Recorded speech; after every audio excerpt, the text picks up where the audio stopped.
Mariner Books and HarperAudio present Next, The Power of Reinvention in Life and Work by Joanne Lipman. Read by Nan Mcnamara. With love, for Tom, Andrew, Rebecca, and Sam. Part 1. The Reinvention Roadmap. Introduction. Getting There from Here. The Stages of Reinvention.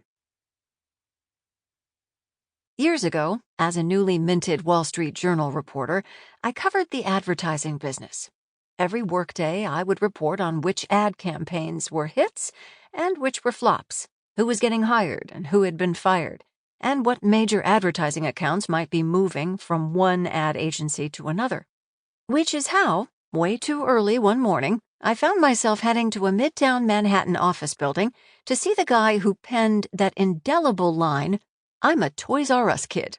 He was an executive at the big ad agency J. Walter Thompson, responsible for many of its showcase accounts. He had put his stamp on Eastman Kodak's heartstrings-pulling commercials, inviting us to picture a brand new world.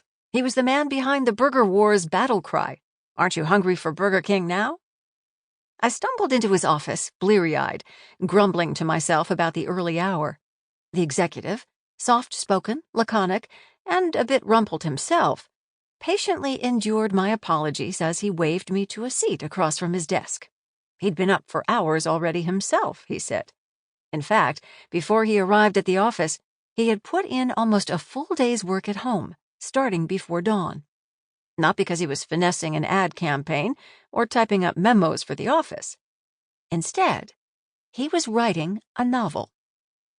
The ad executive's real passion, it turned out, was writing fiction. Like so many of us, he harbored fantasies about another kind of life. Sure, he was a successful professional, admired in his field. He didn't have financial worries. He had already invested decades of his life in his advertising career. He was well into middle age. Yet, he had an itch that wasn't scratched by his job. He wanted to create novels, not ad copy. He squeezed in writing whenever he had a spare moment. Late at night, early in the morning, on plane flights or during lunch breaks at his desk, you'd find him scribbling his ideas and sketching out plot lines longhand in pencil on a yellow legal pad.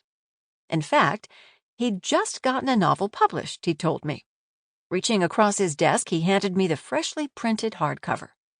I smiled politely and stashed the book in my bag.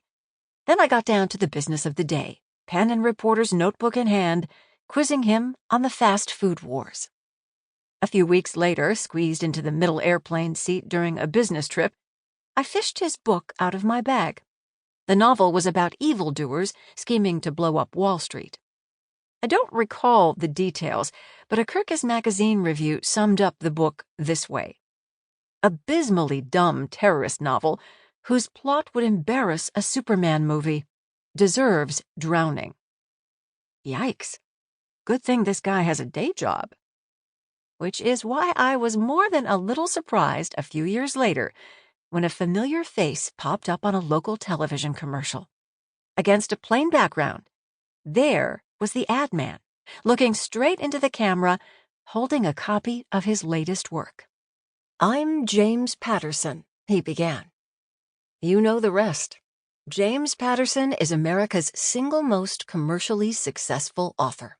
He's written or co-written over 250 books that have sold more than 400 million copies, most famously mysteries starring his detective Alex Cross. More than 250 of his books have been New York Times bestsellers, including a rewritten and re-released version of the one he gave me, with its title changed from the original Black Market to what is now known as Black Friday.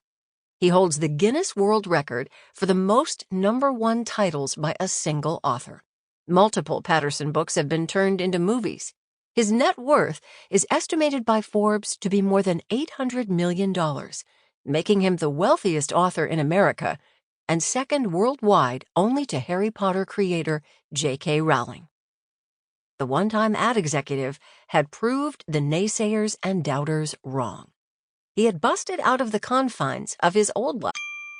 Sample complete. Ready to continue?